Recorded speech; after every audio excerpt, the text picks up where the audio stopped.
ప్రియమైన దేవుని పిల్లలారా, ప్రభు అయిన యేసుక్రీస్తు వారి పేరట ప్రతి ఒక్కరికి శుభాభివందనాలు తెలియజేస్తా ఉన్నాను. ఈ ఉదయకాలం దేవుని వాక్యాన్ని చదువుకుందాము. యోహాను సువార్త 13వ అధ్యాయము 34వ వచనాన్ని చదువుతున్నాను. మీరు ఒకరినొకరు ప్రేమింపవలనని మీకు క్రొత్త ఆజ్ఞ ఇచ్చుచున్నాను.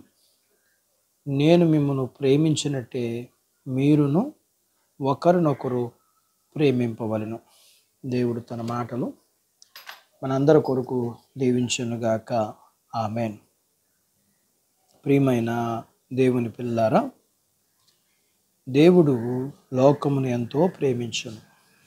అయితే లోకము దేవుని ప్రేమను ఎరుగక దేవునికి దూరస్తులుగా ఉంటున్నారు. అయితే దేవుడు మానవులను ప్రేమించి ఆకాశ మహాకాశాల్లో ఉండే దేవుడు మానవుడిగా ఈ లోకానికి వచ్చాడు. మనుషుడుగా పుట్టి దాసుని స్వరూపం ధరించుకుని మరణం పొందినంతగా, అనగా శిలువ మరణం పొందినంతగా విధేయత చూపిన వాడై తన్ను తగ్గించుకున్నాడు. ఆయన భూమి మీద ఉండగా సత్యం కలిగి జీవించి మరియు ప్రేమ కలిగి జీవించి అలాగే తగ్గింపును కూడా కలిగి జీవించాడు.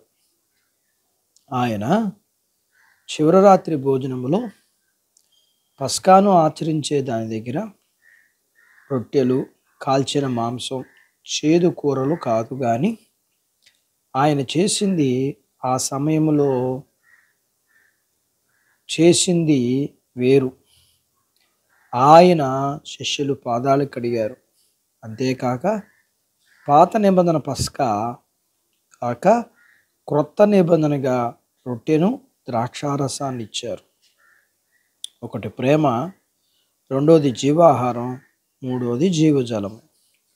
ప్రేమ కలిగి వాక్యాన్ని అంగీకరించు జీవిస్తూ అనేకుల్ని ఇలాగా సిద్ధపరచాలని, నేను చేసినట్లుగా, అనగా నేను మిమ్మల్ని ప్రేమించినట్టే మీరు ఒకరినొకరు ప్రేమించాలి.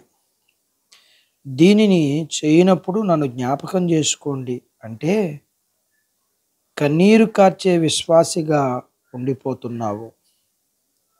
కానీ జీవితమును దేవునికి ఇచ్చి జీవితాన్ని దేవునికి ఇష్టంగా జీవించే వ్యక్తిగా నీ ఉన్నావా అంటే మౌనమే కదా.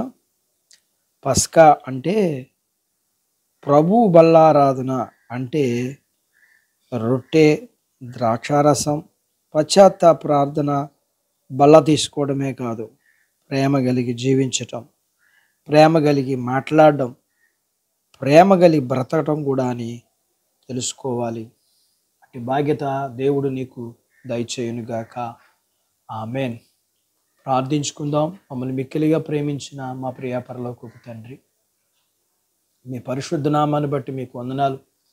ఎగ్జామ్స్ రాస్తున్న పిల్లల కొరకు ప్రార్థన చేస్తూ వారికి కావలసిన జ్ఞానాన్ని, జ్ఞాపశక్తిని, సిద్ధపాటును, రాకపోకల్లో, ఆరోగ్యాల్లో, ఎగ్జామ్స్ రాసిన పిల్లలందరికీ మంచి భవిష్యత్తును మీరు ఇమ్మని, వాక్యం విన్న మీ పిల్లల్ని జ్ఞాపకం చేసుకునండి.